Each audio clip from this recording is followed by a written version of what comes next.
President Harry Truman recognized the state of Israel just minutes after it was declared a nation. Author Craig von Buseck's new book takes us behind that tough decision. In May of 1948, as the British Empire withdrew from Palestine, 5 Arab nations sat on the border, ready to invade. The Arabs had 22 countries.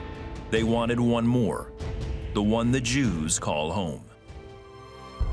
Author and speaker Craig von Buseck believes it's important for people everywhere to know the full story and truth behind the rebirth of Israel. In his book, I Am Cyrus, Craig recounts the Jewish fight for statehood and the critical moment when an American president fulfilled prophecy. All right, first of all, what made you so passionate about writing about President Truman? Well, you know, Harry Truman started a business with a friend of his from Kansas City. It was a men's clothing store. And his friend's name was Eddie Jacobson, and he was Jewish. And the business did well the first year, but then there was a post-war recession after World War I, and they had to go out of business, but they remained friends throughout their lives, like brothers. And when Harry Truman came into the White House, imagine stepping into the shoes of FDR and all of the decisions that needed to be made. And so one of the major decisions was what to do about the 1.5 million Jewish refugees, displaced persons. These were survivors. We talk about the 6 million who died in the Holocaust, but there were still 1.5 million in the concentration camps, and they had nowhere to go. And they did a survey with them, and over 90% said, we want to go back to our homeland, Eretz Israel, which the world at that time called Palestine.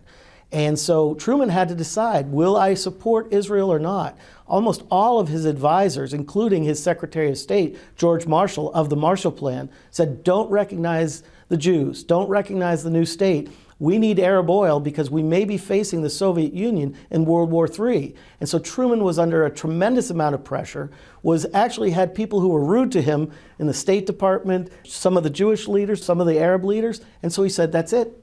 And he closed the doors. He said, I'm not talking to anybody else.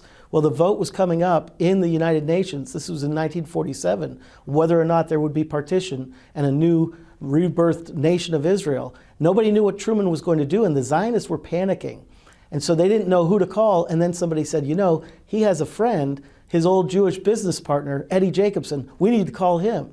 So they called Eddie, woke him up in the middle of the night, and Eddie got on a plane, went to the White House unannounced, walked in, and Truman's secretary said, well, just don't talk to the president about Palestine or the Jews or anything like that. And Eddie Jacobson said, that's the whole reason that I'm here. And he walked into that office, and Truman, for the first time in their lives, kind of put a cold shoulder up and froze him out.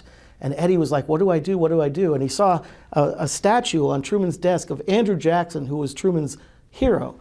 And he said to President Truman, you know, you've told me all our lives about your hero, Andrew Jackson. Do you know who my hero is, Harry? And President Truman said, no, Eddie, who's your hero? He said, my hero is Chaim Weizmann, who was the Benjamin Franklin of the Zionist movement.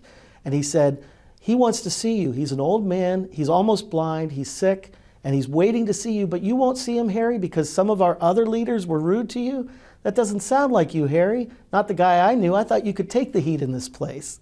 So Truman turns his chair around, looks out over the White House lawn, he's tapping his finger on the desk. Finally he turned back and he said, okay, you bald-headed bleepity bleep, set up the interview.